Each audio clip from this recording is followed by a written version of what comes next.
from a company perspective vis-a-vis some of the other consumer firms. The growth not being there in the core categories.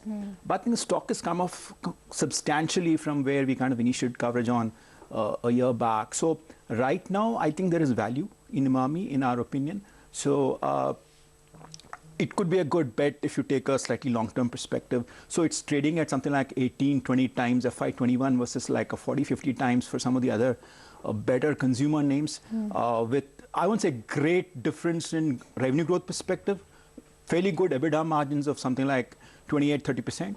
So it's a decent stock, not the best in the lot from a, from a quality perspective, but having fallen this much, I would think it's a decent bet to take. You know, just to go back to that NBFC and that point, what is your view? Is real estate going to cause more pain for financials? I mean, not people who've lent to this sector in a big way. We really don't know how this kind of going to pan out, because I think I've heard all sorts of numbers being bandied around as to the exposure that the banking and the NBFC sector have to the real estate market.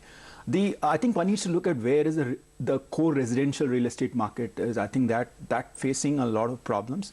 There is a big inventory which needs to kind of be liquidated over a period of time. Right now, the sales numbers, based on what I'm hearing from my real estate analyst, is very poor. It's across the board. It's not just a Bombay situation. It's a all pan-India kind of a situation.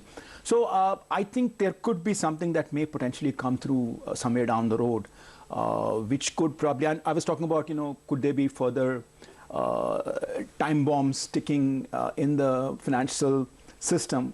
I think that could be one big thing, which right now it's not visible. It's not kind of coming to the fore in some sense.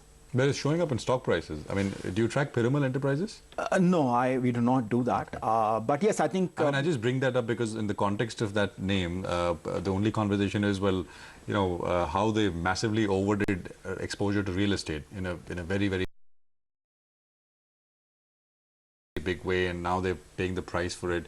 But, I mean, then nobody is really able to say what exactly do they mean when they say that they're paying the price for it. In what sense? I mean, has the bomb gone off somewhere? Are they behind payments in some way? I mean, not really, right? So I think probably they've lent to real estate players in various parts of the country, and I personally feel that they've done a lot of lending in Bangalore and quite a lot of other cities. So I think sales being what they are on the real estate side, I think the realtors themselves are facing the pressure, and obviously they're not able to pay.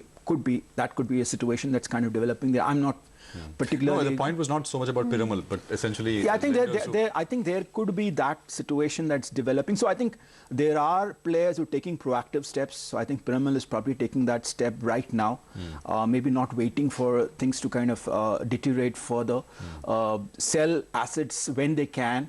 I think one needs to also take into cognizance the fact that if global market turned down in the second half of 2019, where could stock prices be in the second half of 2019?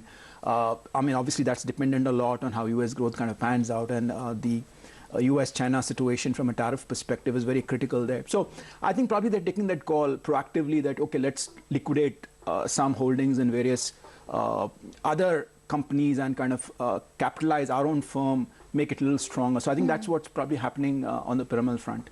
I'm not very clear what exactly is happening within Piramal. Okay. All right, Girish. Well, we had a lot more questions, but run out of time today, unfortunately. But thanks very much for joining in, as always, and speaking with us. But let's